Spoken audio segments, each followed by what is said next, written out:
Simply put, this is one of the most impressive scientific feats of the 21st century. Or, as the president might say, I do think he probably did say this is a BFD. À votre avis, de quoi parle cette ministre américaine ?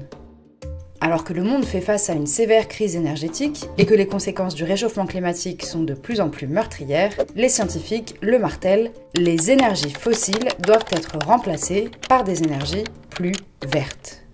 Et mi-décembre 2022, le gouvernement américain a annoncé une avancée importante. Last week, at the Lawrence Livermore National Laboratory in California, scientists at the National Ignition Facility achieved fusion ignition, and that is creating more energy from fusion reactions than the energy used to start the process. It's the first time it has ever been done in a laboratory. La fusion nucléaire, qu'est-ce que c'est ?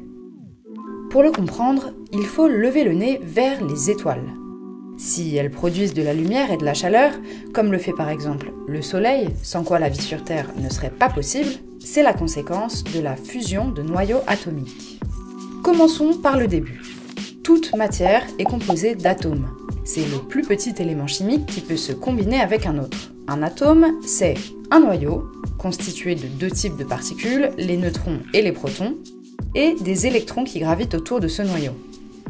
L'énergie qui lie entre les neutrons et les protons dans le noyau d'un atome, soit l'énergie nucléaire, est la plus forte qu'on connaisse. Elle peut être libérée de deux manières. En cassant des noyaux, c'est ce qu'on appelle la fission nucléaire, et c'est ce qui se passe actuellement dans nos centrales, ou bien en fusionnant des noyaux.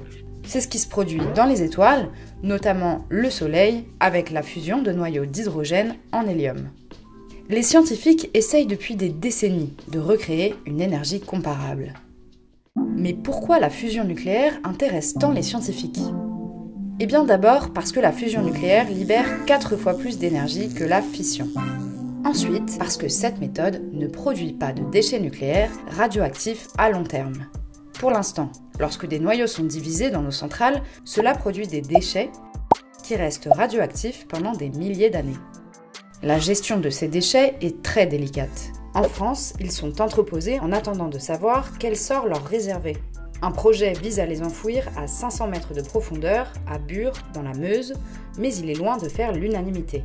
L'ONG Greenpeace, par exemple, pointe les risques d'incendie, d'infiltration ou encore de dispersion de la radioactivité. Si elle était exploitée à grande échelle, l'énergie issue de la fusion nucléaire serait donc une énergie plus propre, en plus d'être extrêmement puissante. D'autant que les scientifiques américains ont annoncé une percée significative.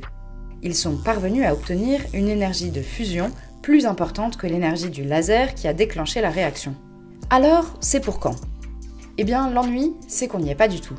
L'annonce américaine de décembre 2022 est encourageante, mais il y a encore beaucoup de travail. L'expérience la plus avancée dans le monde est le projet de réacteur expérimental thermonucléaire international, ITER, mené par 35 pays. En France, un réacteur ITER est actuellement en construction à Cadarache, en Provence. Mais pour l'instant, on parle seulement d'expérimentation. ITER n'est en aucun cas un réacteur destiné à la production industrielle d'électricité. Les plus optimistes estiment que ce sera possible dans 50 ans, mais il faudra peut-être attendre plus longtemps encore avant que la fusion soit exploitée à grande échelle. Les progrès de la recherche dans ce domaine sont donc importants, mais ils ne doivent pas faire oublier l'essentiel. Nous avons déjà à notre disposition tous les moyens pour lutter contre le réchauffement climatique.